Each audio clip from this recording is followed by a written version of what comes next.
if you're coaching right, you're almost never giving a direct instruction.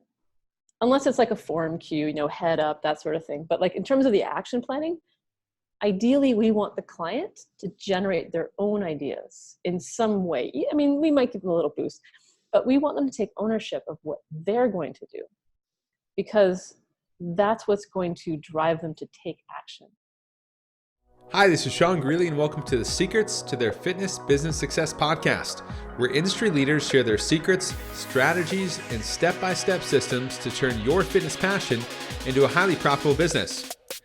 Now, after you've listened to the show, head on over to npefitness.com/podcast to download the show notes and get access to our free e-course on how you can start and grow a profitable fitness business. You'll see how over 45,000 fitness entrepreneurs have created more profit, revenue, and happiness with their business, and get instant access to our 3 most popular fitness business building guides. The training is 100% free, and you can access it now at npefitness.com/podcast. Now let's get on to the show.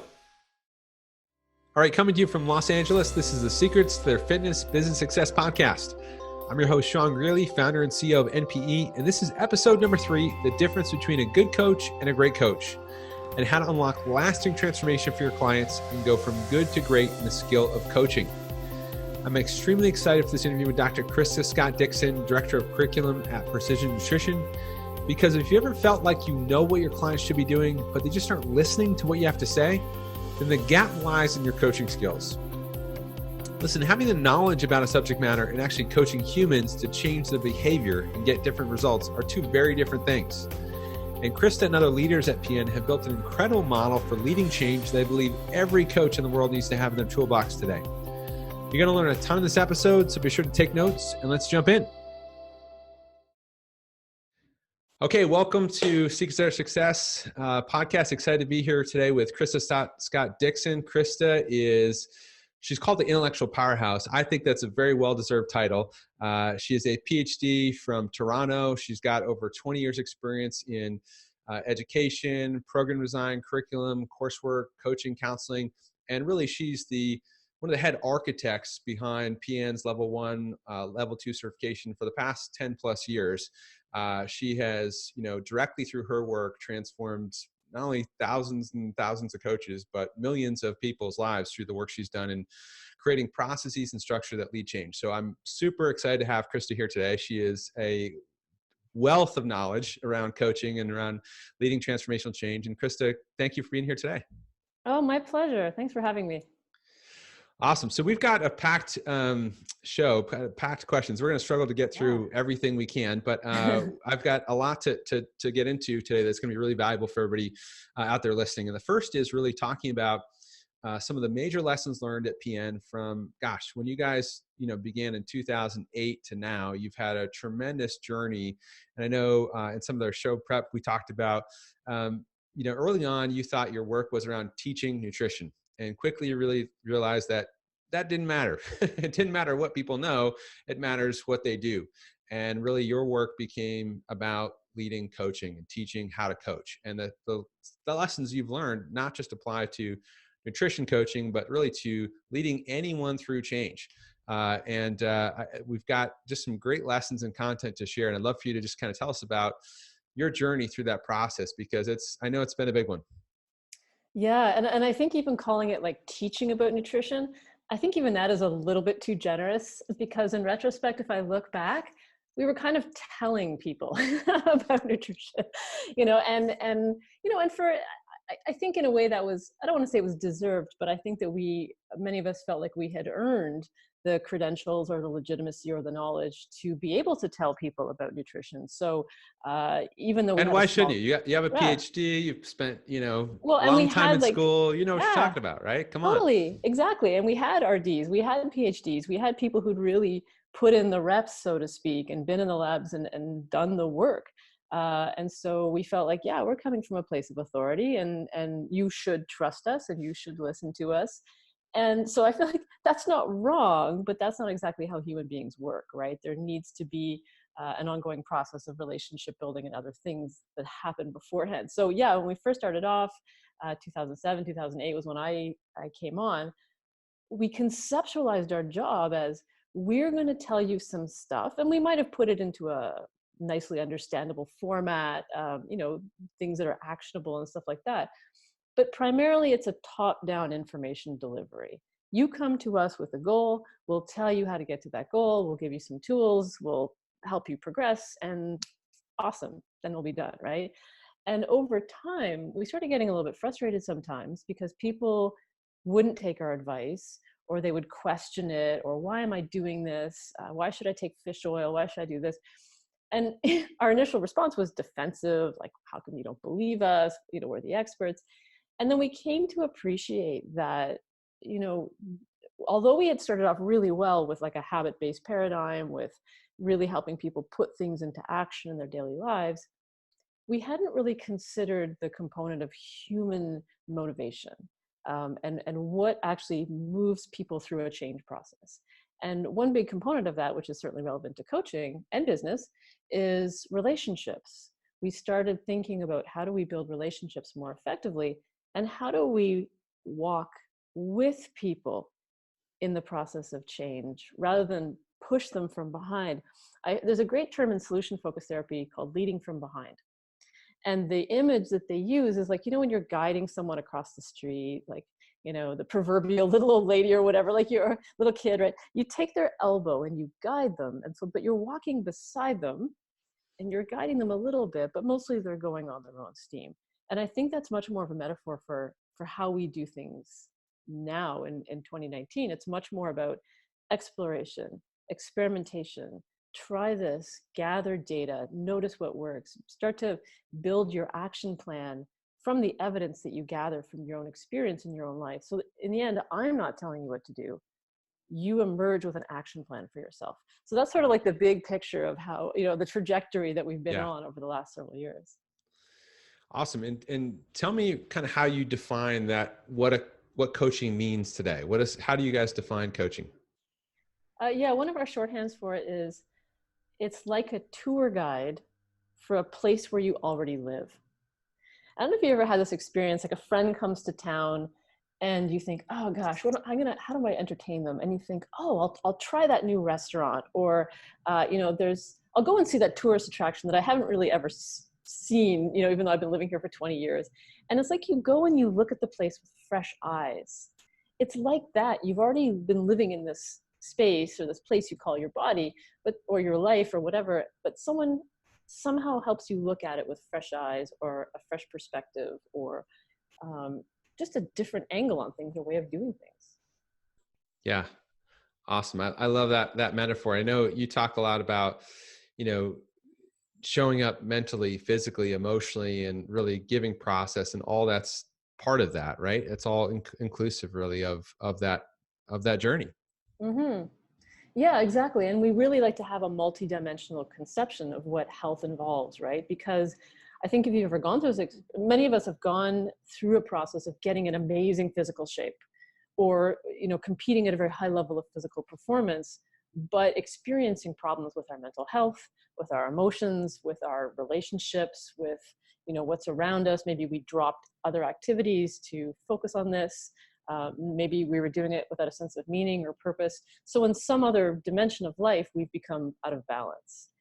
And going forward, we started to realize, that's not the kind of person that we want to create as a coaching outcome. We don't want to get someone an 8-pack abs, right? But have them hate their life. So we really started thinking about, how can we start helping people thrive in all these dimensions? And also, how do the dimensions reinforce each other? Right? So a lot of people will think, okay, if I get into shape, then I will be happy. But usually it works the other way around, right? Happiness facilitates the behaviors that get you into better shape, or self-worth facilitates the behaviors that get. So we noticed that when we were improving one dimension, another dimension would improve. And so it was like, okay, listen, maybe we could build a high performance client out of these other dimensions without just focusing on one thing. I love that. And there's so much to be said for that with all the areas of, that create long-term success and happiness and fulfillment, right? We've got to have balance in all those areas. So talk to me about the you have actually a chapter in your textbook that talks about good coaching versus great coaching and the difference between the two. And it's pretty significant. And I'd love for you to explain that a little bit for everybody. Yeah, I mean, and before you get to great coaching, you have to be a good coach. Actually, you have to be a less sucky coach. And to be totally honest, one of our goals writing the textbook was, let's see if we can help people suck less. Because, when you're a beginner, you don't have the reps, you don't have the years, you don't have all the experiences. You cannot be a masterful coach. So we can give you a model and a template and like something to shoot for, but you're not going to be a great coach when you first start. You're not even going to be a good coach when you first start. In a sense, I'm not even sure if I'm a good coach yet. I feel like has to be more reps to put in, right? So a good coach, I think, is one who hits all of the skills and competencies of coaching. So people skills, communicating, listening, reading nonverbal cues, helping people feel seen and heard and validated and recognized, problem solving skills, understanding what is the problem to be solved and how are we going to get to the outcome the person wants, troubleshooting, that kind of stuff. Working with the human condition, troubleshooting ambivalence, resistance, blocks, obstacles, challenge, having a certain mindset, having a growth mindset rather than a fixed mindset, like, oh, this is how things are. Being able to elicit action. So, the big difference for me between a counselor and a coach, although there's lots of overlap with the Venn diagram circles, a coach is trying to get a person to take action. So ultimately the end game of coaching is taking action. So it's, there can be exploration, but everything is in the service of action. And then I think, so these are sort of the baseline skills for good coaching. There's planning, developing some kind of strategic plan or template for an athlete, understanding progression, we're starting here, we're going to go step by step. There's, segmentation, keeping it simple, lots of stuff around that. I think a great coach is someone who understands or expects this can be not just good, but transformative. So if I'm a coach working with an athlete, a good coach is like, let's get that athlete to win a game or their competition season. A great coach is like, how can I transform this athlete as a human being so that success is inevitable, not just in this competition season, but for the rest of their life. So I think a great coach plays a much bigger game and a much longer game. Yeah, I love that. And, I think everybody here wants to aspire to not just be good, but to be great. That's why they're tuned in. That's why they're listening. And, they're on that journey. And I'm so glad you said, I feel like I'm still learning, and I think if you've stopped learning, you've stopped growing when it comes to leading, change and helping people grow. There's always more layers of mastery, right? So, so many good things to be said there. Now, talk about, you guys have a term and really components of client-centered coaching. And I know that's really powerful and central to the work, that you just described, talking about the whole person and looking at everything involved. So how do you define client-centered coaching, and take us through that a little bit further? Yeah. So, I think this is one of those concepts that's easy to understand, but really hard to do, like in a substantive way. So client-centered coaching is simply putting the client's agenda at the center of what you do. So that means their goals, their priorities, their values, their motivation, not the coaches. Now, let's say you're a team coach. Sometimes, if you're coaching team athletics, it's hard to see how client-centered coaching can play in because you have a team agenda, right? Your team wants to win. So how do I get client-centered? It's not like what Bob wants or Susan wants or whoever. But client-centered coaching is also about knowing every client, understanding every client, like what's in their head, what's in their life, what makes them tick, what drives them. So it's really about placing the client or the athlete at the center of the universe in terms of understanding them and really wanting to work with them. And I think when this becomes difficult is when there is conflict between what I want and what you want as the client. So let's say, for example, I have a client who, let's say I have a client who smokes, right? So they come to me, maybe they want to get into better shape and they smoke. Now, as the coach, of course, I think they shouldn't smoke, right? This is a pretty standard health behavior. I think that you shouldn't smoke. But what if the client says to me, right now, I'm not going to stop smoking? What do I do with that, right? A coach-centered coach would be like, no, you have to stop smoking. I'm not going to work with you if you don't, blah, blah, blah, right? A client-centered coach would say, okay, cool. You tell me what you want to work on. Maybe down the road, we'll talk about the smoking thing. I don't know. You never have to change if you don't want to. But let's look at what you are prepared to change, what you are prepared to work on or adjust or do or play with. That's the difference. And I might even do some work to understand, why is smoking so important to you? Like, what is it about smoking that's so significant in your life? What's your story that led to that, that point and that reticence to give it up? That's the difference. Well, I think everybody has faced some example of that in coaching relationships, and it's great to be reminded of that. That we don't have to apply pressure; we can just really shift the way we engage. Well, and that's really, really hard. Like, I think this is it's important to emphasize that. Yes. This takes an incredible amount of emotional self-regulation and self-discipline. So, it is completely normal to struggle with this, or to find yourself pushing your client and thinking, oh, right. Or to be like, yeah, I know client-centered coaching is great, but like, come on, this guy needs to stop smoking, for God's sake, right? So it does take, it's a practice. It is, I don't want to say a spiritual practice that like, that overinflates it, but it is a kind of interpersonal, internal practice that you have to work on. And it's quite difficult sometimes. Yeah. I definitely have been there many times as a coach in the work that I do. So it's so important and so critical for success, yet it is hard, especially when you see, behaviors that are directly leading to like significant problems, right? So how do you shift and how do you engage that differently? That's but that again, that's what makes a good coach versus a great coach, right? We're on this journey to get better. So we continue to get great challenges that allow us to grow in our ability to be effective in leading those conversations and helping people through. Let's talk a little about the process of coaching. At PN, you've got a 6-step process really you define for coaching and the work of coaching. Take us through that. What are the 6 steps and how do they work? Okay, well, I mean, the first thing I would say is that there's actually something that happens before the first step, which is almost like a welcome and orientation piece, right? So like in your mind as a coach or practitioner, walk yourself through the process as a client. What happens if you walk through the front doors of the gym, for example, if that's where you practice, or what happens when people come to see you, or when you log on to talk to them online or whatever, right? So like from that very first moment of contact, what experience is that person having? So you want to kind of set the stage a little bit with a bit of a welcome and an orientation, whether that's a first meeting or subsequent meetings, set the emotional tone. Hey, it's great to see you. I'm so-and-so, right? If it's a first meeting, here's what we're going to talk about today. Here's how this works. Do you have questions?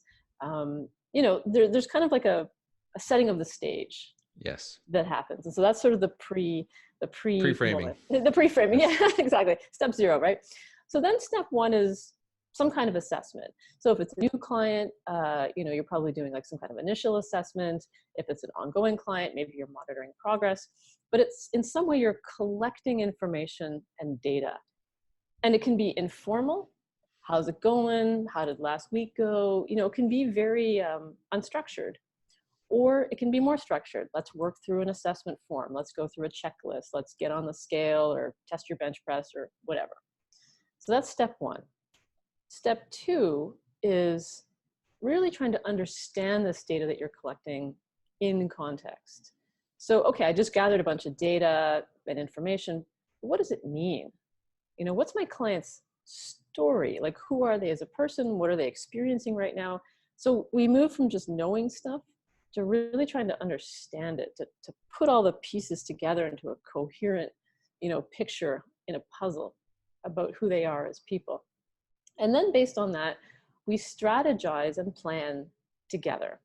So this is when we get the whiteboard or the Post-it notes or whatever, and we say, okay, based on what I know of you and the data that we've gathered, this is what I'm feeling for like a possible series of next steps. Okay, so that's step 3. Then you have to pick one because you can't do them all, right? So step 4 is choosing one next action to do, or one next skill to practice, or one next, domain to focus on, and agreeing together that you're going to try this, or the client is going to try this. Step 5, it's kind of like step 1 really, because you're gathering more data. So it's a progress check. What did you try, and what happened? What results did you get? What was the outcome of that particular action that you took? And then you just sort of feed back into the circle again, right? So step 6 is like, you make a judgment call. Should we go this direction? Should we keep going? Are we doing well? Should we keep on this path? Should we change course? Do we need to troubleshoot? So you judge, you assess, or sorry, not assess, but you evaluate. You evaluate and make a judgment call, and you kind of feed back into that cycle. So you're always sort of looping through this process of like assessment, understanding, strategizing, choosing, narrowing the options, testing, monitoring, and then deciding what to do next. So it's just this ongoing feedback loop at different levels of depth or concreteness. That's all there is to it. I love that. So it's a very simple process. It also articulates really how you pull everything together. What do you see as some of the biggest challenges that coaches have in executing it? That's a great question. And I have an immediate answer, which is they rush too quickly to tell the client what to do. So they rush too quickly to advise, give helpful suggestions. It's always very well-meaning, right? People want to help. So they rush too quickly to give that help before hanging back and saying, okay, let me assess the situation, get a read on it, learn more, ask questions, be curious. I think people rush much, much too quickly to direct the action. And even when we're choosing an action with our client together, this is a collaboration. It's not me telling you what to do, unless the client says, dude, I have like no idea whatsoever what to do. Please help me out. Just tell me what to do, right? Sometimes that is a thing, right? Sometimes you can say, okay, listen, based on what we've got here, I'm going to suggest this. So there's times for suggesting, but in general, it's a collaboration. So you look at the data and the stories and everything with your client together and say, okay, listen, here's what I'm seeing. I'm kind of feeling this as a direction. I don't know. What are your thoughts? Like, what are you ready, willing, and able to do? Does this seem like a good direction? I was feeling this one. You may have other thoughts. You work together to winnow down that next action or that direction that you're going to take. So to kind of circle back to your question, I think, yeah, jumping in too soon to tell, advise. If you're coaching right, you're almost never giving a direct instruction. Unless it's like a form cue, head up, that sort of thing. But like in terms of the action planning, ideally we want the client to generate their own ideas in some way. I mean, we might give them a little boost, but we want them to take ownership of what they're going to do, because that's what's going to drive them to take action. If I'm telling you what to do, unless you're a massive people pleaser, you're probably not going to do it. And you're not going to do it consistently, or you'll only do it so long as I'm watching you, right? We want to generate actions that clients will do even when no one's looking. It's like if you find a wallet on the street and it has ID and it has money and it's, clearly some nice person's wallet they've lost. If no one sees you pick up that wallet, what do? Right? What kind of person are you? Hopefully most of us would want to give the wallet back to the person that owned it, right? So we want to get our clients to that place where they are willing to return the wallet even though no one sees them do it.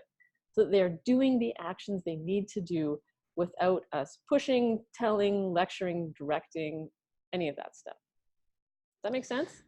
It does. And I think it's an area I'd love to spend a little more time on, because I think this is such a big mindset shift for coaches, because so many times, a client has just signed up, they're raring to go.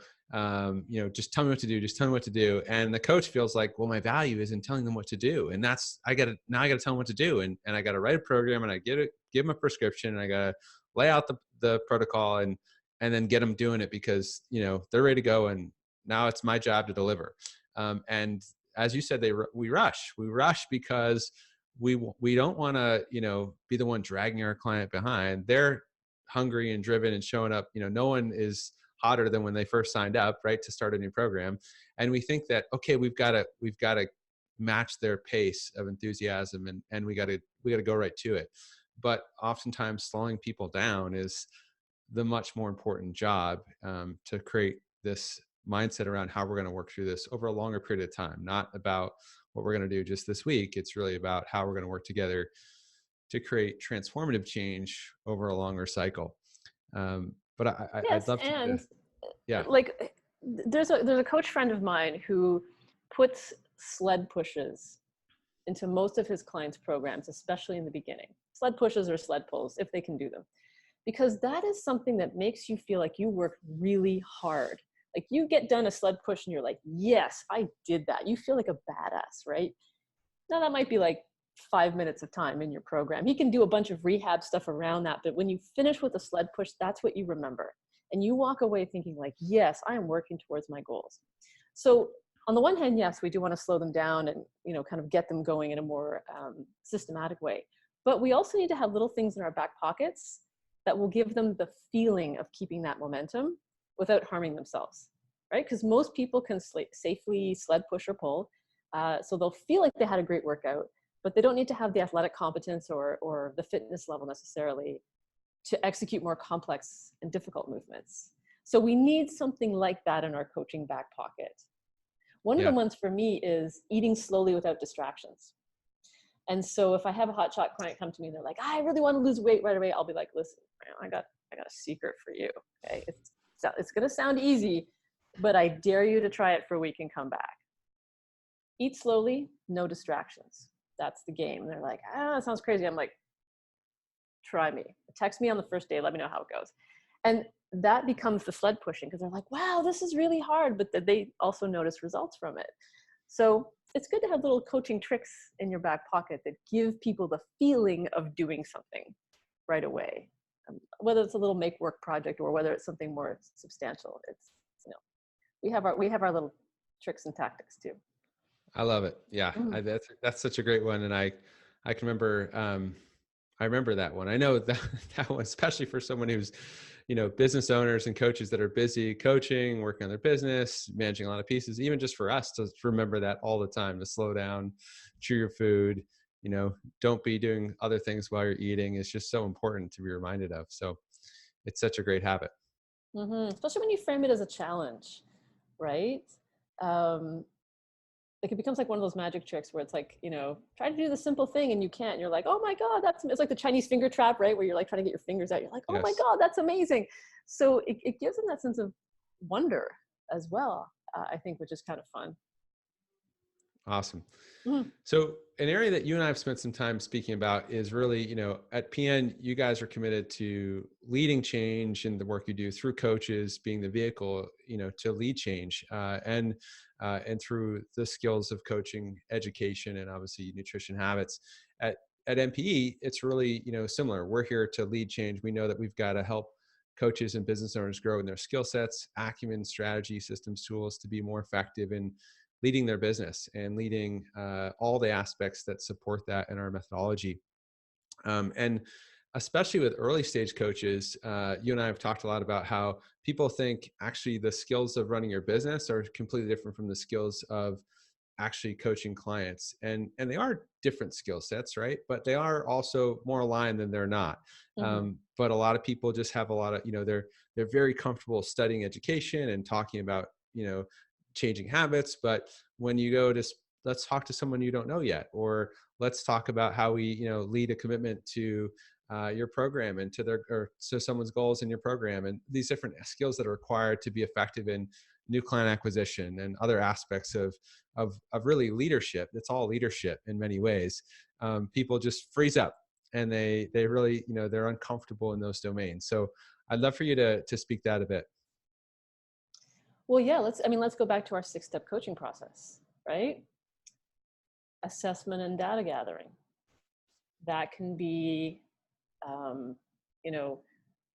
having a weekly check-in, on the numbers of your business, or running some kind of analytics, the most basic, how much money's coming in, how much money's going out, right? Like any kind of assessment and data gathering can be half an hour every week where you sit down and like look at your numbers, right? Understanding and building the story, whether that's for you, what is this business? What are this business's values? What is the mission I'm on? And it doesn't even have to be a big mission. It's like, but it's more like, what am I here to do? And what am I not here to do? Right? If you have a fat loss client coming in, they're not here to be a muscle gain client, right? So a lot of coaching is about winnowing down, what is it you'd like to do? What is it you don't want to do? Business is the same. Values, motivations, ambivalence, resistance. What are the blocks? What are the obstacles? Understanding the story of your business. Then, kind of mapping out, again, getting those Post-it notes out, thinking of all the things you possibly could be doing, and then picking out one to try. You know what, this week, I'm gonna try focusing on this. I'll test something, see how it goes. Assessing, how did it work? This week I tried strategy X. It actually worked pretty well. I think I'm gonna keep doing it. So it's exactly the same process. And then in terms of things like sales and marketing, I think people have this idea that sales means being sleazy or slimy or creepy or lying to people, but sales is just building a relationship and figuring out how to give people something that is of value to them, that they genuinely want. Because the good thing about coaching is you're not selling crap, right? You're not selling a garbage product. And if you are, work on your coaching skills first, right? but once you get your coaching to the point where it's like, adequate, understand that you're selling something that is truly valuable to another human being. Support, accountability, being understood, helping develop an action plan. Like all of these things are really, really valuable. Being listened to. If you can just master your listening skills, think about how many people in an average day really get listened to. Like someone to sit across the table from them and be like, that's really interesting, tell me more. Like I'm genuinely absorbing this. That never happens to people, right? So simply building your listening skills, never mind your telling skills, is a valuable commodity in and of itself. So all of that stuff is what sales is, right? You have a valuable thing, you think that someone could truly use it, and you want to talk to them about that. You want to build a relationship with them. That's all that sales is. And marketing is just telling the story of that.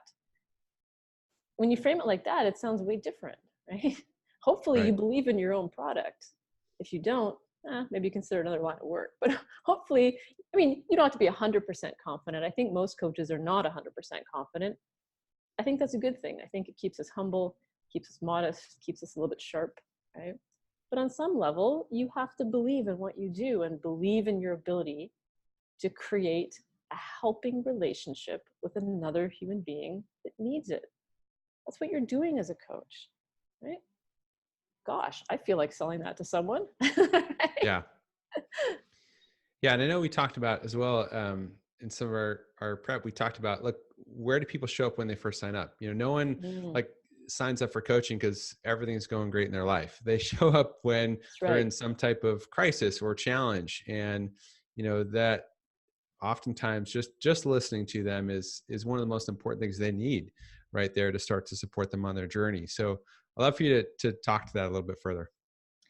Yeah, for sure. And again, like I come back to that piece of in the 21st century, which is full of information and talking and opinions, listening is an incredibly rare and valuable commodity. So, and listening or witnessing, being with someone in a difficult moment, it's extremely powerful. So I mean listening without fixing, right? Like listening without reassuring, without fixing, without any of that stuff. Just listening. It is an incredibly, scarce resource and valuable commodity. And so what does that look like? When I say listening, okay, what does that look like? Someone comes to me. First of all, I show with my entire body that they're the most important thing in the room with me right now. I'm not like, oh yeah, no, tell me more about your stuff. I'm not looking at my phone, right? I'm not staring off into space. I'm not looking over their shoulder for the next interesting person coming in. It's like you and me are here together, and there's nothing more important than you right now, just us being present together. Then I allow silence, right? Because sometimes when we listen, we're just waiting for the other person to shut up so we can like jump in with what we think, right? So allow this, a little bit of silence to unfold. Someone stops talking, just like wait a beat before you jump in, because often when you wait, they'll say more, right? So you can, like, if you're nervous, like take a drink of water, or like, you know, stroke your chin thoughtfully, or whatever, right? Stroke your imaginary beard and be like, but kind of slow the pace down, and really try to absorb what they're telling you and then offer it back to them. Like, test your understanding. Okay, so it sounds like what you're saying is blah, blah, blah. Did I get that right? Am I hearing you right? Is there more to that story? So you're doing like this dance of like receiving, assimilating, and giving it back to them. And you kind of do this like back and forth dance until they feel like, yes, you got it. You got me. There's like a click that happens. But in terms of concrete ways to practice this, one of the things we suggest is try to listen to someone for a full minute without interrupting. See if you can do it. It's actually remarkably challenging. If they stop talking, like wait. See if you can make it the full minute. It's a really strong exercise. But that's what we mean when we talk about listening. I love that. Mm-hmm. So I know we're on a little bit of a tight schedule in our time here today. Talk about just some of the biggest things of why someone should sign up for PN Level 1, and what can they expect to learn, how this is going to benefit their career. I mean, I think we've covered a host of those things in this session today, but I really, believe in the work you guys are doing. I want people to really have a sense of how much they can benefit and gain in their career from going through the certification that you guys offer. Yeah, I'm glad you asked that question, because I think like a lot of people wonder, like, why should I take this, right? And I think that's a fair question, because there's lots of other certifications out there. It seems like there's more coming out all the time. Sometimes people might even wonder, well, geez, should I go back to graduate school? Like, what do I do? And so I think that's a really fair question. And what I would say is that the certification is a fit for someone that is looking for a more systematic way to coach nutrition in an evidence-based fashion. So there's these kind of like two halves to the whole, right? There's the information, the technical information, the science of nutrition and biochemistry and physiology and all that stuff. But a lot of people find that they learn that maybe in undergrad. We actually have people who are PhDs, pharmacology, biochemistry, biomechanics, whatever, taking our cert because they've learned all this stuff, but they haven't learned the human art or the system of coaching. Conversely, we have people who really want to coach. They really want to serve other people and help other people. And they're very well-meaning, but they're not skilled in the practices of coaching or the systems of coaching or the methods of coaching.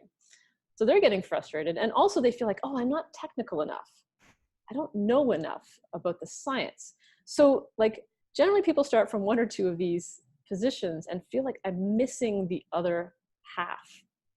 Another thing that happens is that people may have a really good technical background, but struggle to communicate it, right? So I can tell you maybe 47 steps in this, process of self-signaling, but I can't sit across the table from a 70-year-old, diabetic who's just been told by their doctor to whatever, right? And have a coaching conversation. There's a real gap between the higher level stuff and like, what do I do with an actual person? So I think that's really where our certification has evolved over the years, to take those two halves, right? The evidence, the research, the technical aspects of nutrition science, and the human stuff, the art and the systems of coaching, and kind of put them together in a way that is accessible and interesting and relevant. Like, again, what do I do with this client? It's Tuesday, it's 2:00, this person is coming in, oh my gosh, what do I do? Because I think so many educational programs don't address that. right? And I come as an academic, like people find there's so little applicability. Oh gosh, I learned all this awesome stuff, but what do I do? So we've tried to make it readable, accessible, interesting, and systematic. So you'll go through and like right away, we'll say, try this, try this, try this. It's very experiential. It's very almost like like an apprenticeship, right? So chapter 2, it's like, try this, go out today and try this, try this. So by the time you get to the end of the textbook, you've tried a bunch of things, whether on yourself or someone who's willing to be a guinea pig or your actual clients if you have them. So you emerge on the other end having already practiced so many of the things that you're going to be giving to the clients in the future. And I think that's a huge difference. It's not just passively ingesting the material, you're engaging with it. You know, there's case studies now drawn from our actual client files. They're real people in those case studies. You know, so it has a much more applied experiential dimension to it. We've done a whole bunch of fun new little videos, which I think are really cute. What am I missing? Oh, and we have a ton of like assessment forms and worksheets. So there's like, the textbook is over 600 pages, which we've divided into little booklets, so you don't have to carry the whole big thing. But then there's about 200 pages of worksheets, forms, conversation starters. Do you want to assess someone's sleep habits? Great, we have a form for you. Do you want to talk about motivational interviewing? Start a conversation. Great, we have a form for you. So we have like I mean, this is the educator in me, right? I created all these resources. Does your client need a handy PN plate guide?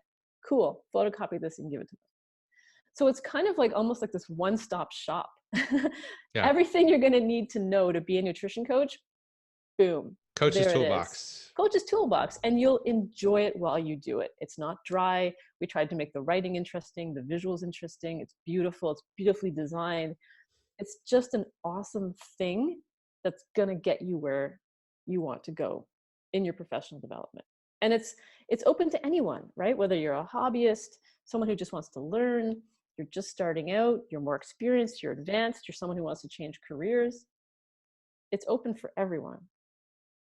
So it's very democratic. It is. And I'll just add my endorsement. You know, I get to work with a lot of brands and a lot of companies around the world of fitness. And I've known, you know, John for a long time, and some of the other team at PN for many, many years. And there is, and can see the continued progression that PN is on year over year, is amazing. I mean, I don't think there's more of a world-class organization or company or education or curriculum out there in the fitness industry worldwide than the work you guys are doing at PN. So if you're in the fitness industry and you want to be better at what you do, go learn from some of the best there, or the best there are.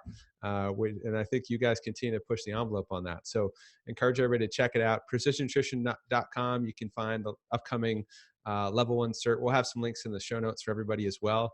And just give a brief preview. What's the difference between level 1 and level 2 for those who might have done level 1 some time ago? I know you continue to evolve it, you know, each you know, year, and you've added level 2, which is only a few years ago now. You actually launched level 2. So Yeah. there's a lot to that.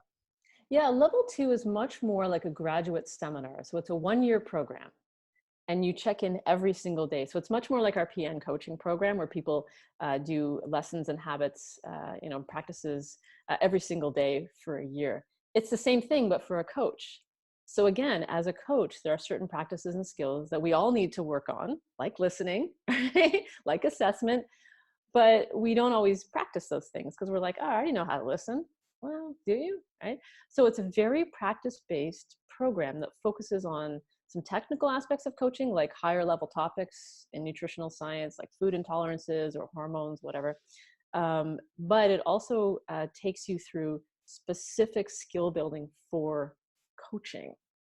So it's a much more intensive, like professional development seminar kind of experience. You get a coach, you have assignments, you know, so you're producing, so you're not just like writing an exam, you're producing work based on real clients. Again, always, we have plenty, we have lots.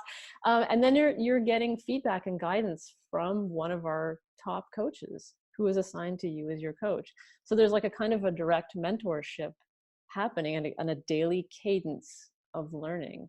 So, and it's funny because people finish it at the end of a year and they're like, oh my gosh, I'm actually a better person. Like I'm a better parent. I'm not just a better coach, because these skills are so transferable, right? I'm a better parent, I'm a better partner, I'm a better colleague.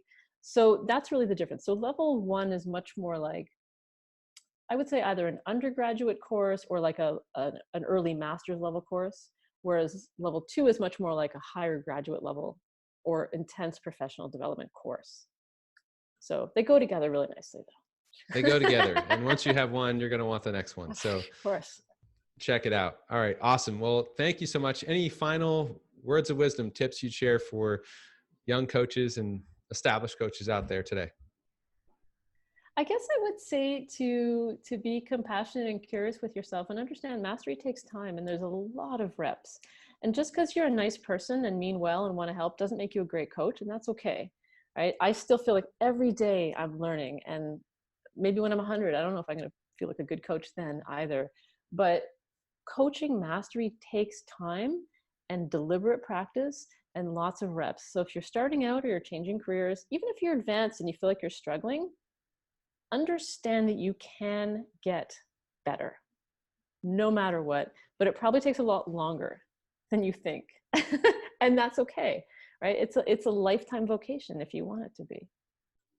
I love that. Awesome. All right. Well, great words of wisdom. Thank you, Krista. We hope to have you back again sometime. Absolutely encourage everybody to go meet Krista, learn more about what they've got to offer at PN, precisionnutrition.com. And thanks for being here today. Thank you so much. Thanks for listening to the Secrets to Their Fitness Business Success podcast with me, Sean Greeley. If you like the show, then head on over to npefitness.com/podcast to download the show notes, subscribe, and enter to win over $25,000 in free prizes we're giving away to celebrate the launch of the show. Be well, and we'll see you in the next episode.